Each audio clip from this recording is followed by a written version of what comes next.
answered po, Your Honor.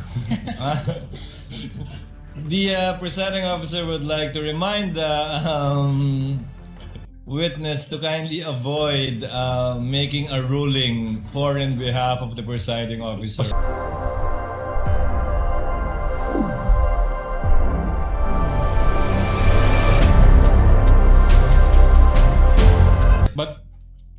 But you're at liberty to disclose who searched for that Las Cañas document.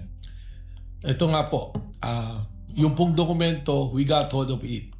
Sabi nga po natin, meron po kami mga tinatawag na amin pong mga informants at mga source. It was provided to us.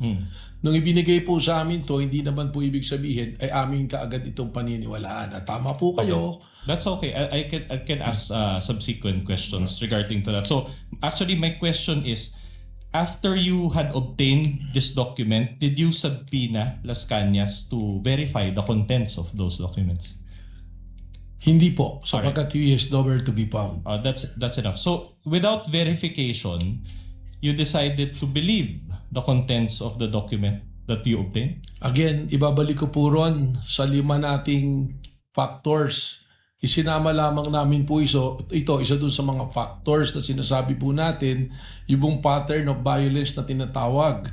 At doon po, doon sa paragraph 270, sinasabi nga po na may kinalaman sa extrajudicial killing si dating Mayor Sara Duterte at in fact, sabi pa nga niya, huwag nyo nang barilin, kidnapin nyo na lang. Pero bago po kami dumating doon sa punto na gamitin yun, tingnan na po namin yan. Alright. Sorry to interrupt you. So the short answer to my question is yes. Pakiulit po yung tanong ninyo. The question is, did you decide to believe the contents of the document without verifying it with Las Cañas? Yun nga po yung sagot po ko po, hindi Yes. kaagad. Kaya po ikinikwento ko nga kung paano po namin nagamit yun. Alright. So hindi po kaagad namin pinaniwalaan. Okay. Your Honor, may I just manifest that the defense is actually misleading already the witness. He kept on raising the question, did you believe right away? When as a matter of fact, the witness is explaining. Your Honor, I never meant sorry. Counsel, with all due kindly let the lead prosecutor finish. The witness has been saying that he did a lot of things after receiving the affidavit of Las Cañas, to the extent of going over the 5 factors that he testified to yesterday. But after that first question, so that means yes. The defense said yes. To his question, did you believe to that right away, to that affidavit? The position of the witness, Your Honor, is no.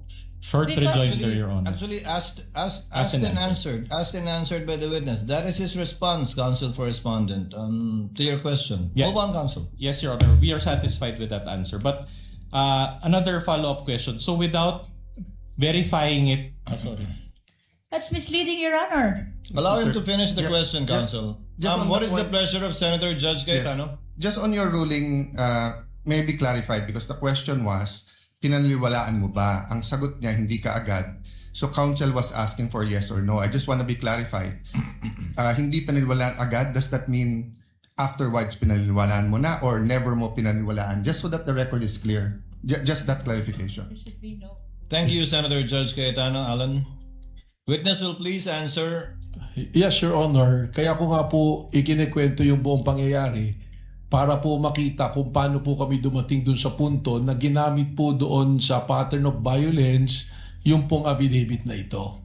So, liwanagin ko po Director Matibag. Opo. Hindi nyo agad pinaniwalaan nung simula, pinadaan nyo dun sa inyong SOP sa investigasyon, kalaunan, pinaniwalaan na ninyo at sa ngayon, pinapaniwalaan po ninyo yung nakasaad dun sa dokumentong yan.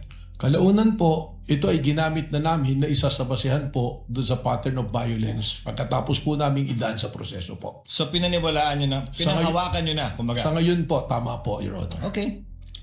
And pinapaniwalaan niyo yun without issuing a subpoena to Las Cañas and clarifying the matter with him. Asked and answered, Your Honor. It's a different question, Your Honor. We're already at this point. Witness may answer. Pakiulit po. So, you mentioned na pinapaniwalaan niyo na siya ngayon as clarified by the chair. So, are you saying that pinapaniwalaan niyo na ngayon without issuing a subpoena to Las Cañas and verifying it with him? Hindi po nag-issue ng subpoena kay Las Cañas, pero meron pong naging verification process. Alright. But not with Las Cañas, who is the author of that document. As and answered po, Your Honor. The presiding officer would like to remind the witness to kindly avoid making a ruling for and behalf of the presiding officer. Pasensya na po, Your Honor. But the gentleman would have been correct. The presiding officer would have said the same thing. Thank you for saving me the trouble. But try to avoid that, Director Matibag. Sorry po, Your Honor. All right. Thank you. Thank Counsel you. may proceed. All right, Director Matibag. Yesterday, I identified 2 videos, and you related it with the alleged pattern of behavior of VP Sara. Correct. The first video that you showed, I think, involved the sheriff. Tama po. All right. But that incident, will you confirm that that incident took place on July 1, 2011? Yes, long time ago po. So around 15 years ago. Tama po. And did you still find it relevant to use that video? Under po dun sa 5 factors namin, ang tinitingnan po natin sa pattern of violence is the historical behavior. Alright.